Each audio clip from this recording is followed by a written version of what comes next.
Assalomu alaykum. Qadrdon obunachilar, barcha-barchalaringizga xayrli kun tilab qolamiz. 2026-yil qadrdonlar, bugun 10-may sanasi yakshanba kuni yana qurilish qilaman, uy-joy qilaman degan yurtdoshlarimiz uchun bir manfaatli videorolik qilyapmiz. Xudo xohlasa, shlaka blok tayyorlash sexindamiz. O'zimizda ish faoliyatini boshlagan ko'riktomda Ikrom og'amizni shlaka bloklari bilan sizlarni batafsil ma'lumot va albatta tanishtirib o'tamiz. O'zi bilan baholari, narx-navosi, tayyorlanishi hammasi haqida ma'lumotga ega bo'lasizlar qadrdonlar. Bir like'larni bosib, izohlarda fikr yozishni unutmanglar. Adresini to'xtalamiz. Yangi sentrdan kelish tomonimiz bo'ladi. Sammoy arkasida, xudo xolasa. Bag'at tomondan kelishingizda Asiya choyxonasi bor, hammamiz bilgan. Shuni arka tomoni aniq aytib aytganda, azda o'zimizning eski ko'na bonini oldi tomonida tayyorlab turibdilar, xudo xolasa. Assalomu alaykum, assalomu alaykum ustalar, harmanglar. Assalomu alaykum Ikrom. Harman. İşte o'ng bo'laversin ha.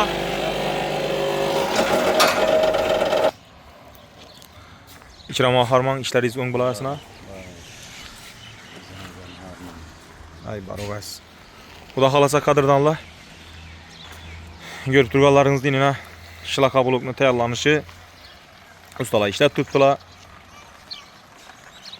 Görüp guvohi bo'layotganlaringizdek. Qani Ikrom endi xudo xohlasa bahasi necha so'm bo'ladi? Yetkazib berish xizmati necha bo'ladi? Shu haqida bir qisqacha ma'lumot berib o'tsangiz. Bahasi 6 so'mdan sotib o'tiramiz. Yetkazib berish xizmatimiz endi ko'proq qilinadigan bo'lsa, shu 6 so'mning ichida nataveramiz. Kelishiladi. Kelishib, Uzoq yaqindan qaraladi endi va. Endi o'zimizdan bo'lsa, shu o'rtalamiz bo'lsa,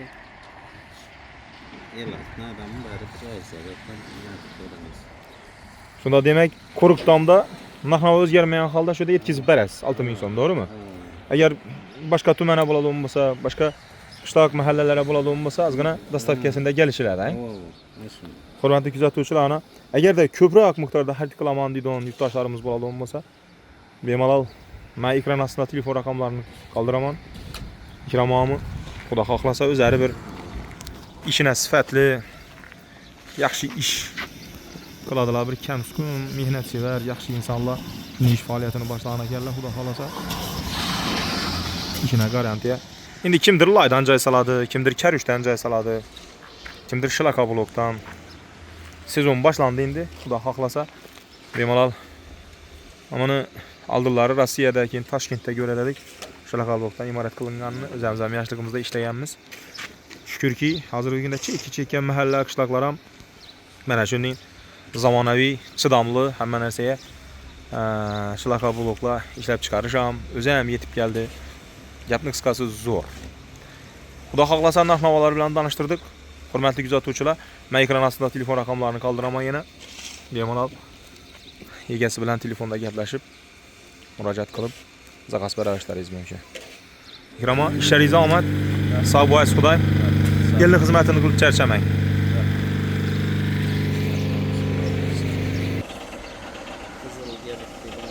Hurmatli kuzatuvchilar, shlaka blokni yo'lni chekkasidan qo'ygan ekanlar buni. Qizil xilisini ham zakasa qarab ishlab beradi ekanlar qadrdonlar. Ham o'zi obishniy rangi, ham mana shunday qizil xilisini ham. Agar zakas bo'ladigan bo'lsa dedi, nechik rang, nechik kerak bo'lsa dedi, shunga qarab biz ishlab chiqarib beraveramiz deb turibdi Ikrom. Xudo xolasa o'zingiz kelib suhbatlashib, bemalol gaplashib, narx-navosi boshqasi buyurtma beraverasizlar qadrdonlar. Boshlayotgan imoratlaringiz o'ng bo'lsin qadrli yurtdoshlarim. Bizni o'zbegim borki, yurtdoshlarim to'y qilaman, imorat qilaman dedi, joy qilaman dedi. Topganingiz faqatgina yaxshi kunlar buyursin. Zo'r dang'illama uylarda yashashni Allohim o'zi nasib ro'za aylasin. Bir like'larni bosin qadrdonlar. Izohlarda iltimos o'z fikrlaringizni yozib qoldirishni unutmanglar. Yana keyingi videoroliklarimizda ko'rishguncha.